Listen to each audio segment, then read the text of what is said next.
Years ago, I went to Jerusalem, and I went to the Holocaust Museum. I was so taken by that. I don't think I've ever gotten over it. And the part that really spoke to me in a deep level was this idea of this section that was of all the millions of children that were killed, brutally killed. 2 million children. As I read later in a book, the lost generation, a generation of kids that have been killed, and all the things that would have been connected to them. You know, their families, the people that they would have married, the children that they would have had, was all gone. And the depth of that just drove me crazy. So I walked into the museum that lifted up these children, and there were millions and millions of stars everywhere you looked. And you could hear their names being read one after the other after the other. See, the reason I think it's so important that we do this is that I don't want us to forget. Because if we forget, it is possible for us to do things like this again. As a humankind.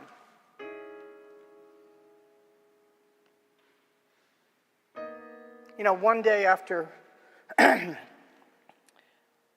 been arrested here in Fort Lauderdale for feeding the homeless, I had a call from what would be considered the public radio of Germany. And they were asking us how that could happen and why that would happen and what kind of state do we live in. And when I got through answering all their questions, I asked them a very straightforward question. That was, do you teach about the Holocaust? And the writer said to me, yes, of course we do. All of our kids know about it. All of them have been asked or have been taken to the different death camps. Because we don't want to ever repeat what we did. We own it. We have repented. And we want to always remember it. So as we go through today, what I ask you to do is there are things that we've done in this country, in this place, that we need to own. That we really need to own. And so as we remember the 6 million Jews that were killed, and as we remember the 2 million children,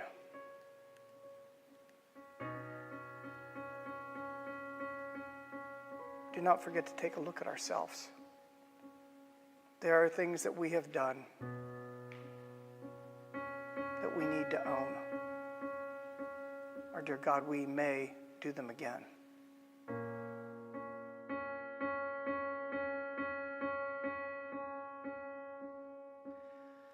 No part of all the bloody work is so shocking and terrible as that of the 2 million Jewish children whose blood was spilt like water throughout Europe.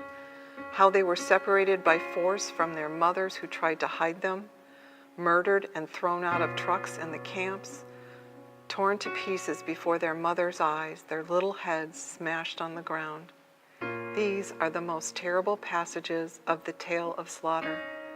You will hear evidence of actions which the mind of man does not want to believe. You will hear about little ones thrown out of hospital windows when they failed to respond to orders to report for parade. We shall present to you the instructions issued by Ekman and his office about the transport of children. One of these said that the children were to be divided among the transports intended for Auschwitz.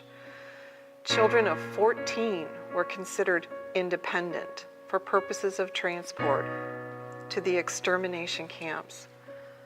Nor can we say who suffered the more terrible fate, those who died or those who concealed themselves in every conceivable hiding place and crevice, who lived in perpetual terror of expulsion, who survived by grace of Christian neighbors who agreed to hide them. Children would come home from schools and centers organized by the community to find their parents' homes empty, for they had been sent by some action or operation to their deaths, and the apartment was already occupied by others. You will hear evidence of tender infants pressed by their mothers to their bodies in the gas chambers so that they were not immediately poisoned until the executioners came and threw them alive into the furnaces or the ready graves. Those unhappy children who lived for years in fear of the beating of a rifle butt on their door, who had been sent by their parents to the woods in an attempt to save them, who had been taught to choke their tears and sighs because a weeping child would be shot on the spot, who had been ordered to deny their origins and pretend to be Christians, who saw their fathers being lashed with whips before their eyes, in front of whom discussions would be carried on by the German executioners as to who should be killed first, the father or the son, who went to the open grave with "Hear, O Israel," on their lips. These children and youths who, despite all the desperate measures and concealments, would finally fall into the hands of their hunters. They are the soul of this indictment. Those Anne Franks and Justine Drangers and a million others, those unplumbed treasures of radiant youth and hope for life and achievement, they were the future of the Jewish people. He that destroyed them was seeking to destroy the Jewish people. This reading was from The Lost Generation, Children in the Holocaust.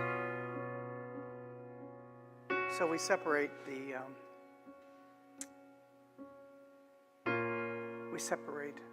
this moment away from all other moments.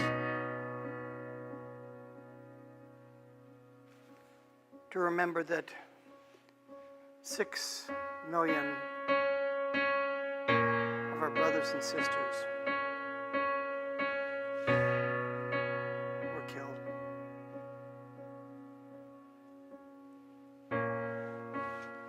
To remember their families.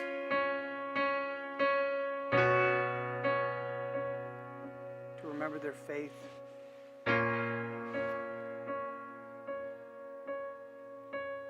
To remember their children.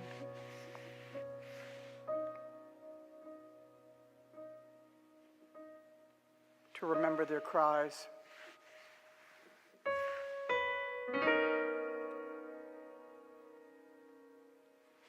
And to remember their last whispers.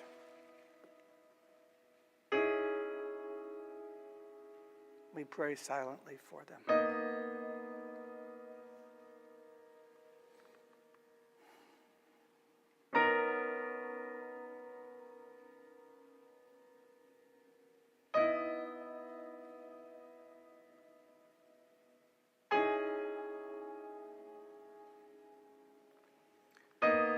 May we never forget them.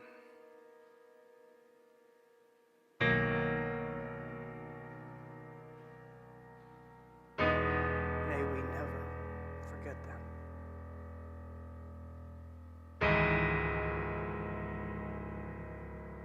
Shalom.